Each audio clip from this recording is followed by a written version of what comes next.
जब लोग देखेंगे तो उनको ये गाना अच्छा तो लगेगा, बट उस इमोशन से इतनी गहराई से कनेक्ट फील होगा उनको, और उनको शायद जो लोग अभी तक अपनी माँ की वैल्यू नहीं समझ पाए या बहुत टेकन फॉर ग्रांटेड लेते हैं, उनको अपनी मदर की वैल्यू शायद समझ में आने लगे इसके बाद।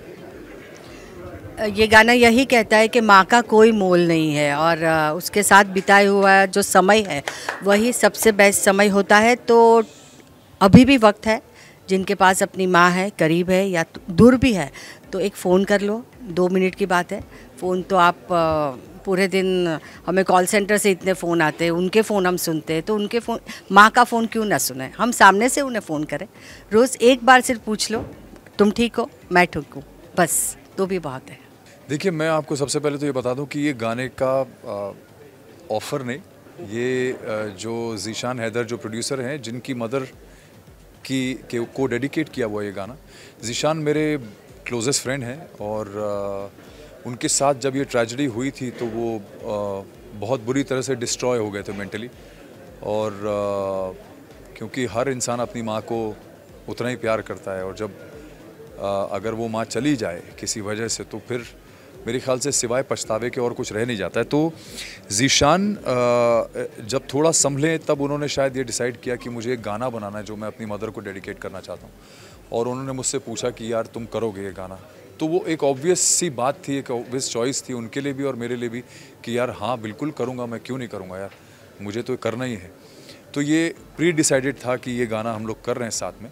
तो वैसे ही शुरुआत हुई, और मेरे लिए, जैसे मैंने अभी बोला कि मेरे लिए ऑब्वियस चॉइस थी कि मैं अल्पना को अपनी मदर के कैरेक्टर में लूँ, तो हमारी एक रेडीमेड इक्वेशन थी, तो वो शायद इस गाने में हमारे काम भी आ गई, because performing as mother and son came very very naturally to अस।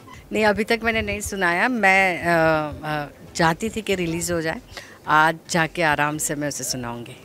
अरे मुझे लगता है कि हमारी पूरी जनरेशन के लिए, शायद हमारे माँ बाप, हमारे दादा दादी, नाना नानी, जितने भी लोग हैं जीवित और जो बच्चे हैं, मुझे लगता है हमारी ये 4-5 पीढ़ियों के लिए इससे हिस्टोरिकल कोई चीज़ या इससे बड़ा हिस्टोरिकल इवेंट कोई होगा ही नहीं शायद इस जीवन में, कि हमने राम मंदिर का पुनर्निर्माण देख लिया और वहाँ पे राम की पुनः स्थापना देख ली, और अब इतने सालों का इंतज़ार तो पूरा हो ही गया है, पर अब एक्साइटमेंट ये है कि कब वहाँ पहुँचे हम लोग। मैं जाना चाहता था बट जा नहीं पाया अभी तक, पर मैं अब बस इसी इंतज़ार में कि कब वहाँ पे जाएं और भगवान राम के, माता सीता के चरणों में नतमस्तक हो सकें और बोलें वेलकम बैक।